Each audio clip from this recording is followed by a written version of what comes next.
ধরুন আজ আপনার জরুরি মিটিং আছে, ক্লায়েন্টের সাথে দেখা করতে হবে, কিন্তু সকালে ঘুম থেকে উঠে আপনি দেখলেন আপনার দেহ আর আপনার নেই। আপনার পুরো শরীর শক্ত বাদামি রঙের বর্মে ঢাকা, অসংখ্য চিকন পা অসহায়ের মতো কাঁপছে। আপনি একটি বিশাল পোকায় রূপান্তরিত হয়েছেন। আপনি কি চিৎকার করবেন, আতঙ্কিত হবেন? না, গেগর সমস্যা কোনো প্রতিবাদ করলেন না। তিনি বরং চিন্তা করলেন, ট্রেনে দেরি হয়ে গেলে আমি কিভাবে অফিসে যাব। পৃথিবীর অন্যতম বিখ্যাত সাহিত্যের গল্প শুরু হয় এমন এক ভয়াবহ নীরবতা দিয়ে। এটা হলো কাফকার পৃথিবী, যেখানে শারীরিক রূপান্তরের চেয়েও বড় আতঙ্ক হলো চাকরি হারানোর ভয় এবং পরিবারের কাছে নিজের উপযোগিতা হারানোর উদ্বেগ।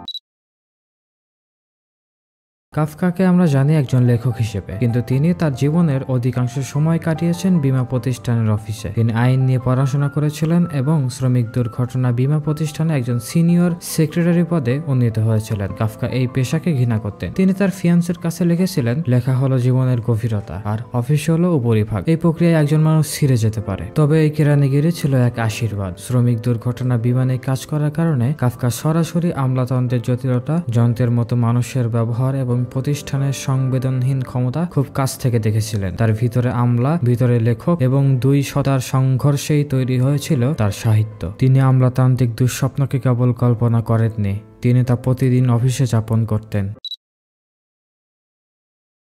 কাফকার সাহিত্যে যে দুর্বোধ্য, ক্ষমতাহীন এবং অত্যাচারী কর্তৃপক্ষ বারবার আসে, তার জন্ম হয়েছিল তার বাবার হাতে।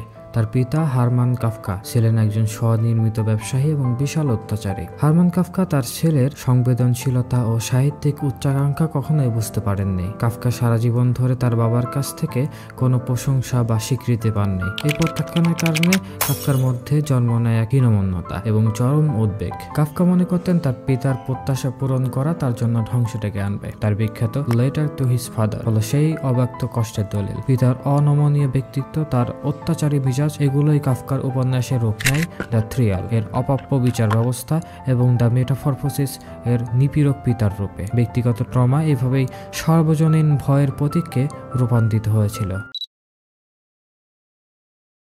গ্রেগর সংসার পোকা হয়ে যাওয়া কোনো উদ্ভট গল্প নয়, এটি হলো আধুনিক সমাজের সবচেয়ে কঠিন সত্যের চূড়ান্ত বহিঃপ্রকাশ। ব্যক্তির মূল্য তার অর্থনৈতিক উপযোগিতার উপর নির্ভরশীল। রূপান্তরের আগে গেগর ছিল পরিবারের একমাত্র ভরসা। সে ছিল মূল্যবান, কিন্তু তার পোকা হয়ে যাওয়ার পর যখন সে আর উপার্জন করতে পারল না, তখন কাফকা দেখলো মানবিক সম্পর্কের আসল রূপ। পরিবার তাকে আর মানুষ হিসেবে দেখলো না, বরং দেখলো একটি দানব বা বোঝা হিসেবে। গ্রেগরের নিঃশব্দ যন্ত্রণার চরম মুহূর্তটি এসেছিল যখন তার সবচেয়ে প্রিয়জন, তার বোন গেটেও তাকে প্রত্যাখ্যান করে।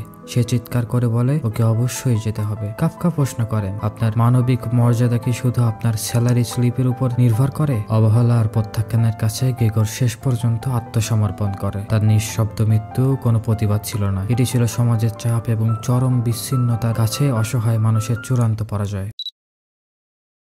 কাফকার এই অন্ধকার সাহিত্য এক কঠিন সত্য শেখায়। এই অযৌক্তিক জগতে আপনার নিজের উদ্দেশ্য এবং পরিচয় নিজেই তৈরি করতে হবে। তার নীরব বিদ্রোহের শিক্ষা হলো সচেতনভাবে বাঁচো, খাঁটি হও এবং এই জটিল ব্যবস্থার মুখোমুখি হও। কাফকা হলেন সেই পথ প্রদর্শক যিনি আধুনিক সমাজকে তার নিজস্ব উদ্বেগ, ভঙ্গুরতা এবং তার ভিতরের সংঘাতকে প্রতিফলিত করে দেখান। আপনার ভিতরে যুদ্ধের কমান্ডার আপনি নিজেই। কাফকার এই সাহিত্য যদি আপনাকে জীবনের গভীর নিয়ে ভাবতে সাহায্য করে থাকে, তবে অবশ্যই একটি লাইক দিন। আর এমন আরো গভীর বিশ্লেষণ, ইতিহাস এবং ব্যক্তিগত কৌশল জানতে এখনই ওয়ার অফ রিয়া চ্যানেলটি সাবস্ক্রাইব করুন। দেখা হবে পরের ভিডিওতে। ততক্ষণ পর্যন্ত আপনি সচেতন এবং স্থির থাকুন। আল্লাহ হাফেজ।